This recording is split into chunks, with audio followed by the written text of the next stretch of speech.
Get spinning. There we go. Okay, I believe we are live. I'm just double checking everything like I always do. Okay, yes. Welcome everyone to our Wellbeing Wednesday Facebook Live.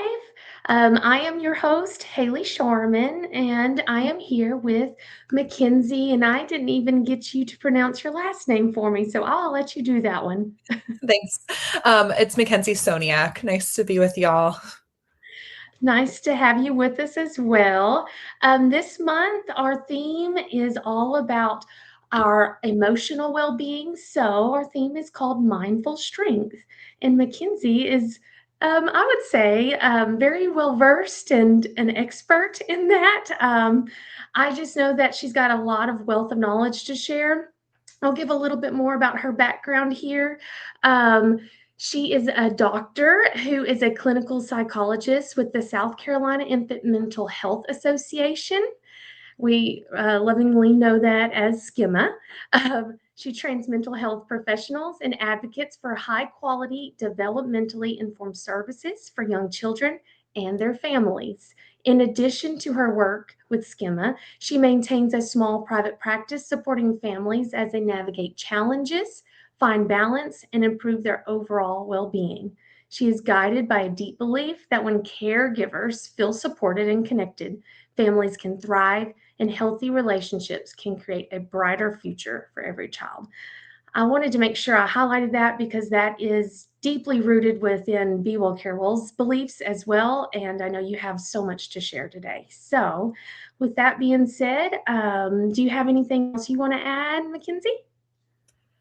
Um, no, I mean, it's funny to be named as an expert in this because obviously I feel like there's like some idea that like that means like there's something to like you achieve and perfect it. And I like think about even myself, and I'm sure like we'll talk about that today, where I can be a clinical psychologist and I could be doing this work for families, but boy, oh boy, it is not a perfect process ever. And so I think that as we talk about that today, I hope that we can kind of all be in that space together, to know that I'm still figuring this out for myself too. And so I have these feelings of not having enough time and all of that, that I think folks might have when it comes to this topic. Yes. Well, I knew as soon as I said expert that it might, be something that makes you feel drawn back a little bit, but I know that you have so much knowledge and I wanted to reiterate that. So, but we are all human. We all have growth and knowledge that we're trying to learn every single day. So I love that you're humble like that for sure. So, all right. Well, we can get started on our theme if you're ready and just kind of give some insight about how everybody can be supported and mindfully strong. So, I first of all, I want to know when you hear the word or the phrase mindful strength, what does that really look like in everyday life, especially for caregivers or educators in busy seasons? And May is that, right? Oh my, yes, I was doing a training this morning, and I was talking about how a lot of the parents that I know in my life are talking about how May is more challenging that like than November to December holiday timeframe. And somebody says it's Mayvember. And I said, exactly, it's Mayvember. It's really challenging here.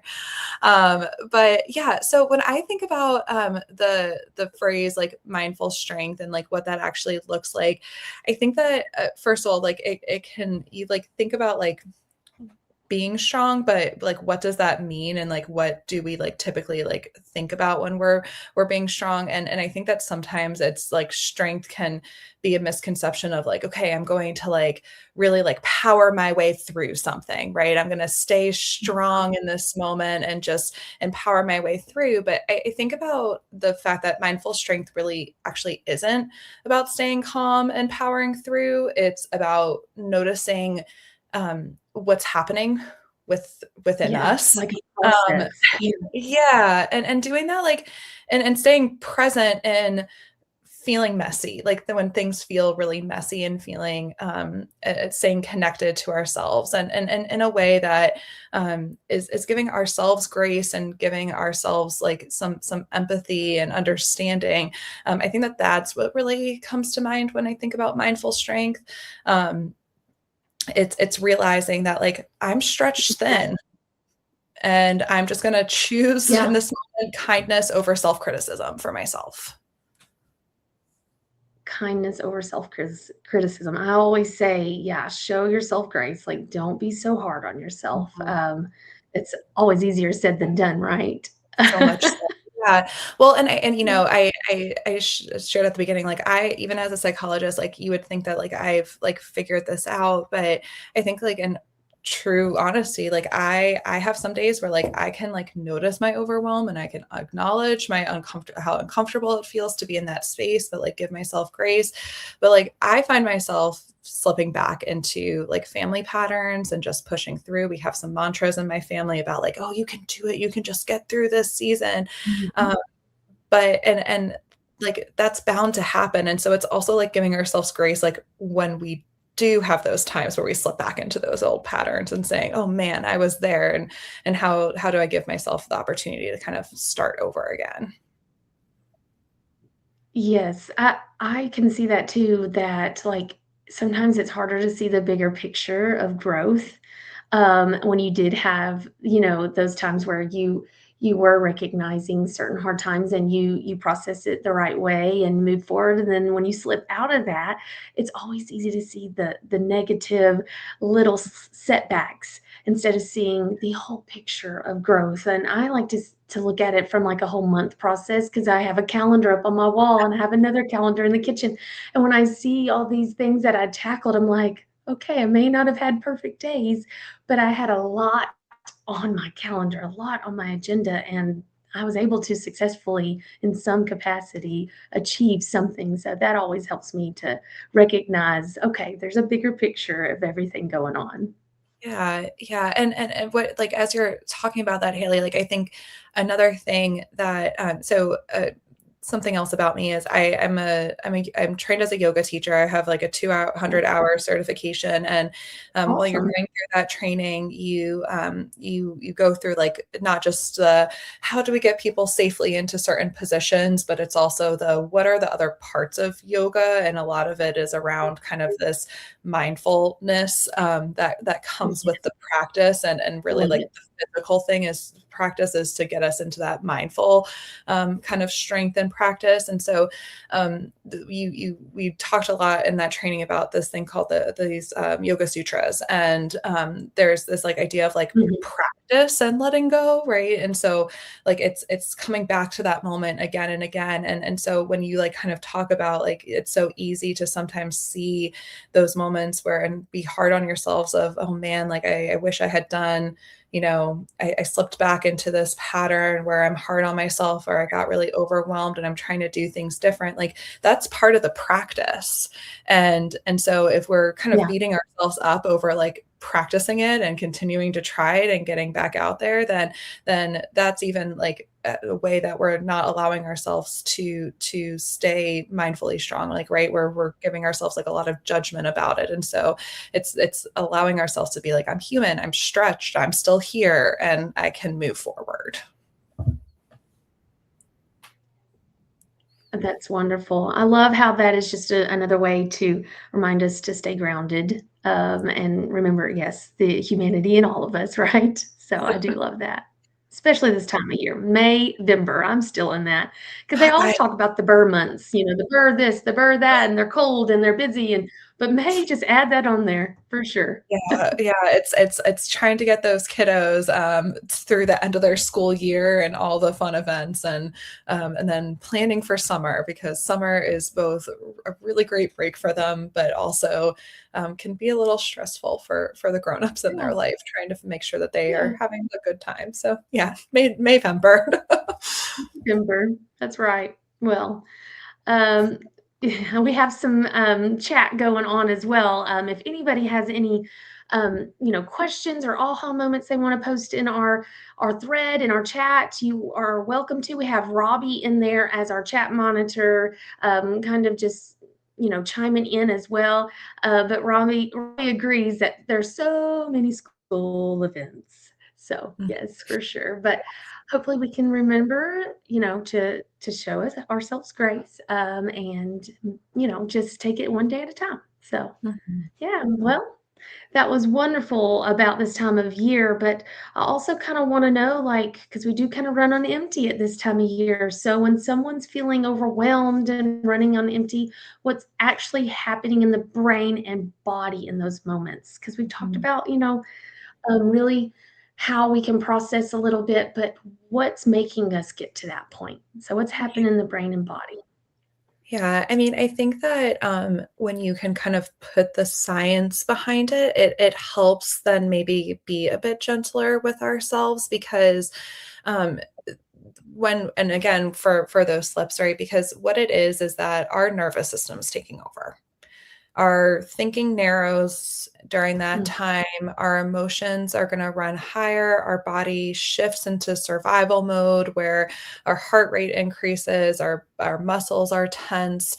And so truly it's a biological impact on us. And so it's preparing us to be in this stressful situation. And so that in a lot mm, of ways is just our body's response to asking for steadiness and asking mm. for support.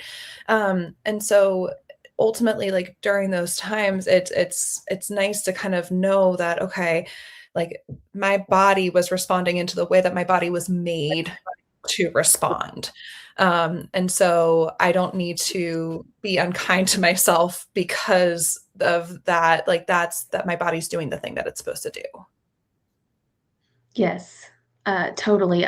There was a certain statistic that, or not exactly statistic, but just fact that, like, sometimes when you're in those really stressful moments, like, it can sometimes take like 90 minutes, is what I had read, like 90 minutes for your body to really come down from one of those really, I mean, more traumatic or more stressful Mhm. situations. Not exactly the day to day, but sometimes 90 minutes for your body to come down from all of those reactions is what I have read. So that's kind of crazy to think about. You got to give yourself some time to really process. Yeah, and that's like if you even like think about it as like those singular events. I mean, I think that the reality of it is that like we aren't even like I think some of what we're talking about in that overwhelm is not because we are having these single events. Like certainly I think that there's things that we can point back to. Like for example, my car broke down this past week, ironically on the way to the DMV, and I was like, man, oh man, this was a really stressful event. And so like you have like some of those moments, but then you have kind of just like living in that Yeah. state of overwhelm and stress. And so like I think about like, over time how our body can also get, it's used to functioning that way, and that's not necessarily a spot where we want to be in because it's flooding our body with these stress hormones that are not that again are helpful for those moments of stress, but when we're in it all the time, it's having the negative impact on our body. And so we want to be able to find a way to step back from that and refine that and find that steadiness and find a way to ground ourselves even for just like one small pause. Right. I mean, I think that singular event of that is one I use in a training. Like, oh, your car breaks down on the way to work. Like, that's the Yes. perfect example. That's just one of those Yes. ones that cause all the problems for the rest of the day. It's like a domino effect, right? But Yes. that is a singular event. But sometimes there are lots of just little daily life events that just continue. It's just the day to day that, kind of keep us in that state. And yeah, just finding those moments to kind of decompress, and if that's the right word for it, or to really go through those different steps that you mentioned just to kind of give yourself some grounding and space. So Yeah. Well, and That's I right. think like with those grounding in space too, right? It's easier said than done. And so as we keep on saying, and so, I am thinking a lot about because I think that we do have the ability to eventually kind of like find our way out there, but we can't do that alone. Like we're not able to do that in isolation. And I don't think that we're meant to do that in isolation. I think of a Right. lot of like Right. a lot of the parents that I work with who describe this just like bone deep exhaustion that they are experiencing Mhm. in parenting their child. And they come and their nervous systems are in that like constant survival mode. And I was like, I'm thinking about, Yeah. even just like a recent conversation that I had with a parent, and she was kind of describing just feeling like she's in this constant state. And so like eventually, like I think it was like through the connection I was like able to like kind of slow her down, and I said like talk to me about like the hardest part of your day. And she described that bedtime is absolutely terrible, right? She talked about how much Oh, stress is I built can up by imagine. that time. And she described it so vividly that I felt exhausted listening to what Oh, her and her child kind of like navigate through. really And taking that on. yeah, and like at the end she was like, so what do I do? And I know that like I could give her things to do, but like I've said before, like part of our brain and our it narrows. And the reality of it is that like she didn't need me to Mhm. tell her what to do. She needed me to be that like steadiness and that connection to help ground her in that moment, Mhm. so that like she Yes. could start to feel leveled herself, and that she could start to look at like what was happening a little bit differently, and like her thinking became more flexible. And so like I think that we're often like so pulled when Yes. we see people who we love being in these situations where they are in this state of overwhelm and survival mode, and we're like, what can we do to help you? And part of that is really just being able to be with them and allow their Right. nervous system to settle back down, because they are likely going to know what they need to do for themselves, or they'll have a clear idea of what they need kind of once they become settled again. I love how that you said bone deep exhaustion. I mean, that's just really showing like below the surface what people can experience, especially families, parents. And it's just really interesting. You talk about connection, that sometimes can do all the good. Just having that connection with someone to talk through to really help with their thinking to be grounded. So that's really tying into what you truly believe in with that connection, healthy relationships, and how that just really goes hand in hand. Yeah. Yeah, So, so my field is, infant and early childhood mental health, which is a mouthful, but at the core of it is just that relationships are important, right? yeah, Relationships are the blueprint for every single thing that we are going to build in our life, from how our tiny humans kind of develop their speech and language and all of those other developmental milestones. But ultimately, like, right, it's built within like, how safe am I in these relationships? How do I understand who I am in the world? Who, if people will be there for me, is the world a safe place? And so like humans, again, from an evolutionary perspective, we know that we weren't meant to do this in isolation. no, We were always meant to be with others, and I think that sometimes, when we are working within the field, and especially kind of in service to young children, it's can sometimes be a little bit hard, because we forget that like our caregivers need that too, like our parents, our childcare professionals, who right. ourselves, Yes, right? Like we need somebody who's going to be able to see us and help us hold things when things get really heavy, because connection isn't optional. yeah. Going to make our us feel like things are sustainable. Exactly. I mean, this is at the core of Be Well, Care Well. That is what we do to try to take care of caregivers. Early childhood professionals is where we're rootly or we're deeply rooted. I got those words mixed up, but that's where we're deeply rooted is within early childhood professionals, but caregivers in general, and just reminding them that their well-being matters so that they can do better for who they serve. So. Yeah. Well, I want to this kinda ties right in. We have a comment in from Holly, and this kinda ties right into my next question, because I was gonna ask about, some actual doable, things that people can do when they really don't have that time to just breathe and slow down and all the things that just push through it. So, it kinda ties right into it. She's got, a question for early childhood educators who are exhausted after working all day with children and then need to find mental energy to take care of their own family. So some of that kind of ties in. Do you have any suggestions for, how they can find that capacity for their family after they've had a whole day with children themselves? Yeah. I mean, here's what I want to acknowledge first of all is that, I want to name how hard that is.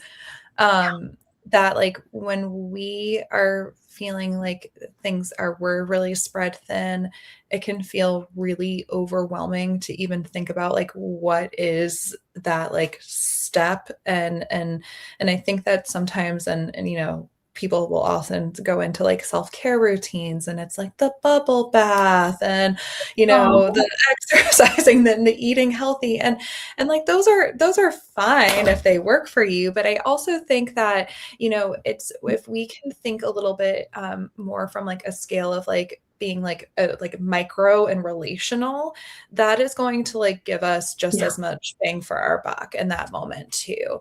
Mhm. And so I think Micro that micro moments is what we call it. micro Micro moments. It is moments would be micro moments.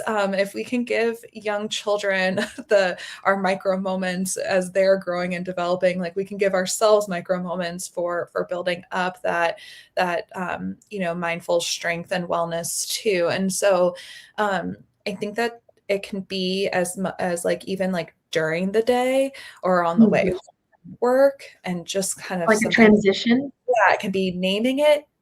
I'm tired. Yeah. Like, and even just naming it for yourself is going to create a little bit of space. Yeah, for And sure. that's sometimes all that we need is just a little bit more space. Right. Um, and to acknowledge, like, I worked really hard today and I feel drained. Um, Right. because that allows us to kind of have this moment to kind of bring our body back in and start to practice that like it's also okay to feel tired after spending all day with these really little kids because you have a really really hard job. um, I also think about, of course, like, yes, you can use your body. You can have those like moments of, and in yoga, like we talk about this so much of like where we hold our tension and like if you're building the idea is that we're building awareness, right? And so like if where Mhm. am I holding tension? I always have my tongue on the top of my roof and it's like glued there when I'm stressed out. And so like I might just be like, oh, I'm noticing that that's happening right now. I'm going to remove it from the top of my mouth. That Or like awareness. yeah, that like single lengthening of an exhale, like it's you don't have Mhm. time for lots of breathing, but you notice that you're tense and then you can go, right? Yeah. But the relational component too is like we sometimes need to borrow our steadiness and our strength from somebody else. Like we don't have Oh, to do it so independently. And I think that we often think about this being such an great point. independent process.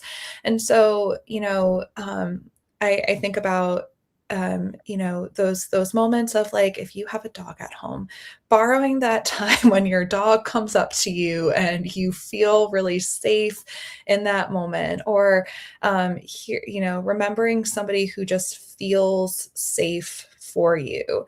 I remember I was in the middle of a presentation. It was right after the pandemic and everything started to open Oh, up. I goodness. was telling Haley got on here that I don't love public speaking. I get really nervous about it. And so it was the first time that like I didn't have my computer that was kind of like keeping me from other people, right? I didn't Yeah. have that like protection behind it.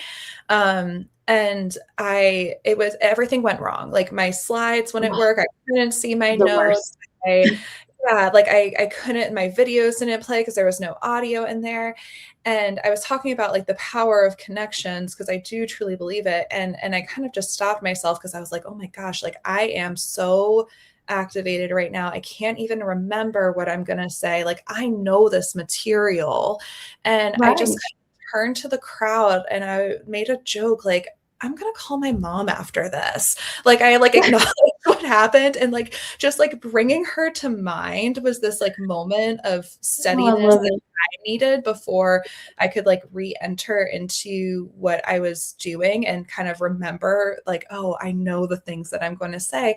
But it was also just like I made eye contact with a couple folks in the audience and they were like, it was like this human to human moment and they laughed and they were like, yeah, we get it, like we've all been there Yeah. before too.